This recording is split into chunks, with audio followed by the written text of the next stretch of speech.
The Girl Who Beat ISIS by Farida with Andrea C. Hoffmann.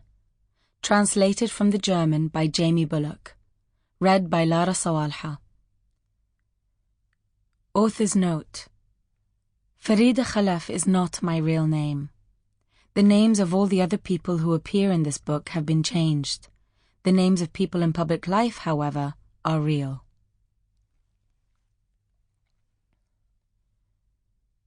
Prologue. My father showed me how to stand. Put your left foot a touch further forward and bend your leg slightly. He corrected my posture by taking hold of my shoulders from behind and adjusting my torso so I was front on.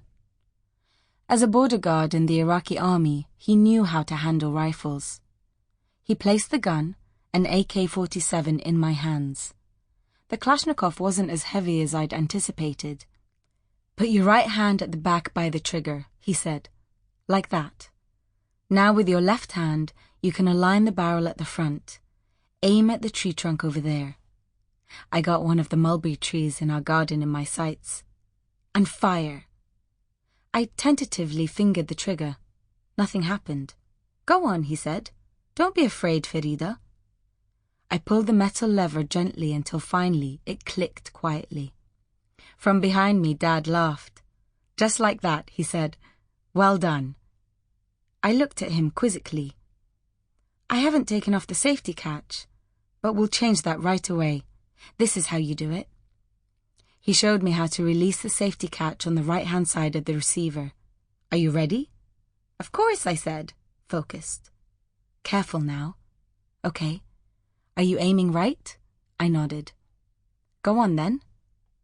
A loud report echoed through our garden, and the force of the Kalashnikov had me staggering. Bravo, Dad said, grinning beneath his dark moustache.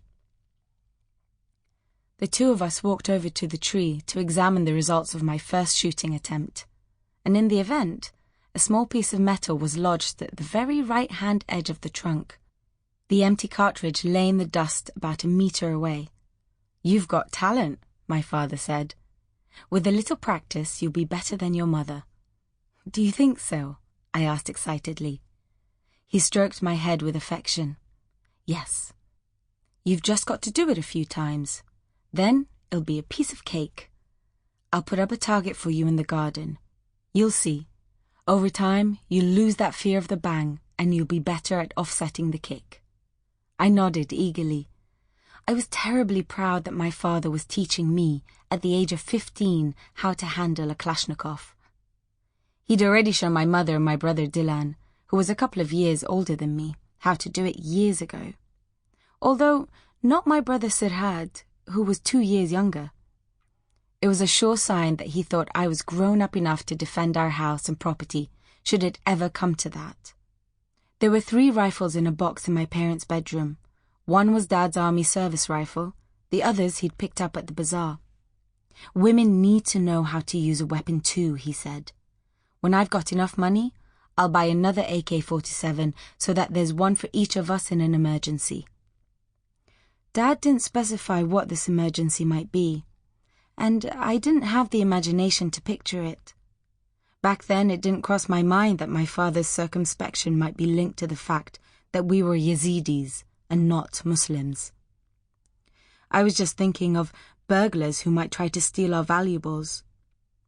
I was just 15 years old, and the catastrophe awaiting us in the future was completely beyond my imagination. Chapter 1. Our World as It Once Was. We lived in Kocho, a village on the plain to the south of Mount Sinjar in northern Iraq. It had 1,700 inhabitants. In spring, the countryside is ablaze with all the colours of the rainbow. Around the village, the many trees and plants come into bloom, as well as grasses on which the shepherds drive their goats. In summer, the heat dries everything out and the plants wither. Because of this, the villagers had created a few ponds around Kocho, from which we irrigated our fields. Every day we had to water our garden too, which was surrounded by a high wall. This was one of my chores. Mornings and evenings I would take the long hose, turn on the tap on the terrace, Sample complete. Ready to continue?